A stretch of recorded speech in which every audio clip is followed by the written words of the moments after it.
Luigi's Mansion is that weird side series that you either vibe with hard or you pay no real attention to it, like the pet your neighbor gave you out of the blue. The basic gist of the series is to suck Ghost real hard until you find your more popular sibling, and this is achieved through various puzzle solving, exploration, and progressing through a large building with various wacky characters to suck dry. And if you were paying close attention, you would have realized that I used zero gameplay footage from the second title in the series. And if you really weren't paying attention, then saying sucking Ghost could have had a totally different meaning. Luigi's Mansion 2 is very different. So different, in fact, it's not even called that. In the US, the title we got was Dark Moon, because the idea of numbers is just plain scary.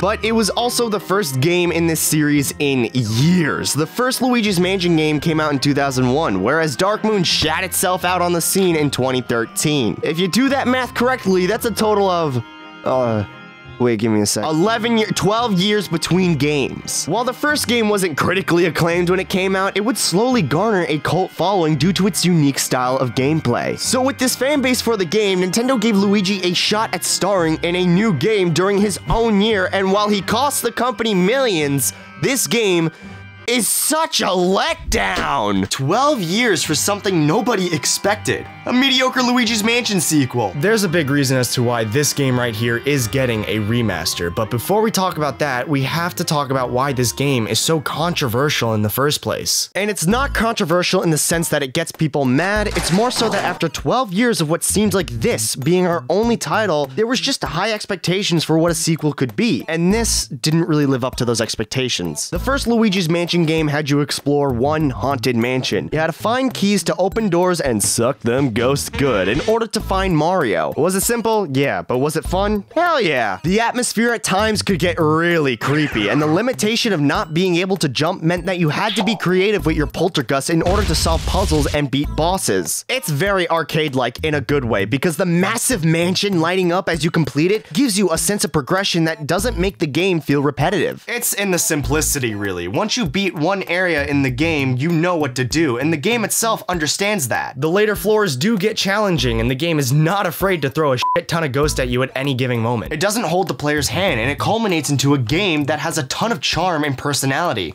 Compare that to the second game and, well, wow. What kind of Saturday morning cartoon do you reside from? Yeah, all the personality from the first title just gets sucked up and turned into generic. Oh, but don't forget uninspired. And on top of that too, we have a spider! Kill it, kill it, kill it, kill it, kill it! Luigi's Mansion 2 came out during this time of making the Mario series reflect the taste of vanilla ice cream. Hello! Things were just getting safer and safer, especially on the 3DS, and oftentimes nostalgia in the past was the crutch used to make these games seem more interesting. The title Luigi's Mansion being this game's crutch. I don't blame them for trying something new, but dark lighting, creepy noises, and grand piano songs feels a lot more interesting than goofy green, silly sound effects, banger soundtrack that doesn't invoke creepy at all. Damn, it's like seeing your aunt for the first time after she got the plastic surgery. They don't even look like themselves anymore. This does not feel like Luigi's Mansion. To be fair, the first game was a bit of an experimental time within the Nintendo ecosystem. I like to think of this era on the GameCube as the uncanny valley of Mario. Everything that was done here would eventually change, so the idea of making it feel more like Mario makes sense. But this does not feel like Mario. I like the bright visuals, I like the more electronic soundtrack, I like how Luigi emotes and shows his personality, and this all could have worked super well if they just mixed these elements with more creepy ones. It would have made it more in line with the first game, but they didn't do that. And to add insult to injury, the first game was a lot less limiting, and exploration was a vital part of the game to progress. This game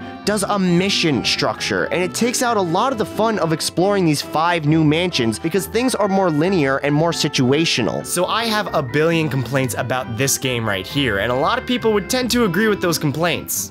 So why the hell is it getting a $60 price tag? Before you say money, yes, that's a real reason, but it's not the only reason. You see, when Luigi's Mansion 3 came onto the scene, that title was temporary. Until it wasn't, kind of like my appendicitis. If you noticed, the remaster across all regions is sticking to the 2 dichotomy. Before, you had Luigi's Mansion Subtitle, and Luigi's Mansion Number. Now, it's more consistent, and consumers will get less confused, even though 2 came after 3 at this point, and has an entirely different gameplay style. while, but I go over that somewhere else in more detail. While we are here, it's important to note that Luigi's Mansion 2, Dark Moon, whatever you want to call it, is not a bad game. It's just a bad Luigi's Mansion sequel. It stands out in the worst way possible, and it's pretty inaccessible nowadays. It's a game on the Nintendo 3DS, a system that is blatantly discontinued and can't even connect to the internet anymore. You cannot tell me that there are people who saw Luigi's Mansion 3 and did not get confused about the existence of a second one. Again, this came out during a really bad period in Nintendo's lifespan. Luigi, like he does at the fucking casino, lost this company a lot of money. It probably would have been fine if there were more quality titles coming out during this time, but I digress. Luigi's Mansion 2, while not entirely forgotten, is not entirely brought up either. Fans of this series really don't mention that this game exists by choice, and if you were a fan of Luigi's Mansion 3, you probably didn't want to shell out the money for a game that isn't really held in the same light as the first and third. So this remaster gives those people a chance to experience this thing.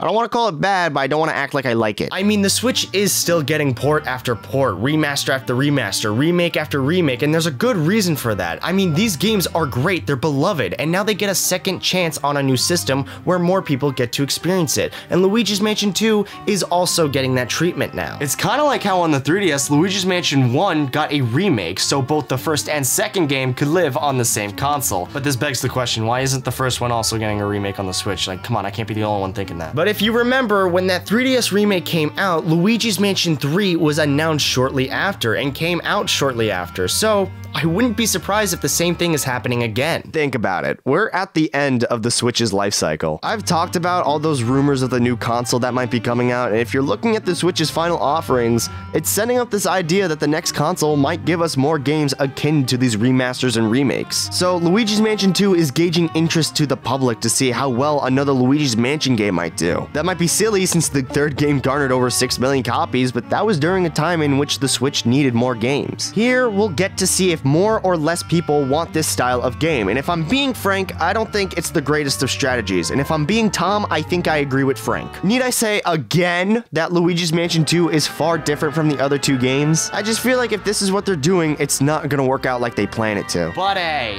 that's just a theory. I mean, no matter what, it's looking like this remaster is going to be on the more lazier sides of things. It really looks like they just went to the same game. Comparing both the 3DS version to the Switch version here, there is no difference outside the resolution, and that sucks. Look at Luigi's Mansion 3, look at the detail, the stunning visuals. You're telling me that these are from the same series running on the same console? What? This feels incredibly lazy, but there's a good reason as to why that is. Let's say Luigi's Mansion 2 HD doesn't perform as well for whatever reason. The game gets a lot of slack compared to the other two titles, and honestly, it doesn't stand a chance in terms of quality of gameplay. So to make it not so involved means that if it doesn't perform great, then there's less of a loss. It's clear that this remaster doesn't have a lot of fate put into it, which makes the $60 price tag even more annoying, but still, I do believe that if we're seeing more Luigi's Mansion now, then we're gonna get more in the future. I mean, with each new entry, more and more people will get into the series, so I wouldn't be surprised if we're being set up for a fourth game. What that game entails, who knows, but I'm glad the series is getting more attention regardless. It's one of the more unique sides of the Mario franchise, and while I wish these games could have embraced more of the first game's style, Luigi's Mansion 3 showed that it can do both unsettling and cartoony. But at the same time, a reintroduction to a game that wasn't in line with the first might mean that they want to go more in that direction, but only time will tell. It's crazy that during the end of the Switch's life, we're getting a lot in terms of quality. Mario RPG, The Thousand Year Door, and even this to some extent gives me promise that the next console is gonna be great. And while all these remasters are just clearly filler, I'm still glad we're getting more unobtainable games. They're practically given a second life with new improvements and overall just being the best experience of those games. So if these games lead to newer titles being made in a similar style, then I am all here for it. In the case of Luigi's Mansion 2, that remaster will clear up some confusion about the title, finally, allow more people to access and play it, and might even lead to a new game into the future. Speaking of which, all this talk about remasters and remakes got me hankering for a remaster of my own. Meet Tom HD. He's just like me in every single way with no changes whatsoever. I blew up in elementary school. Except for that, what the fuck?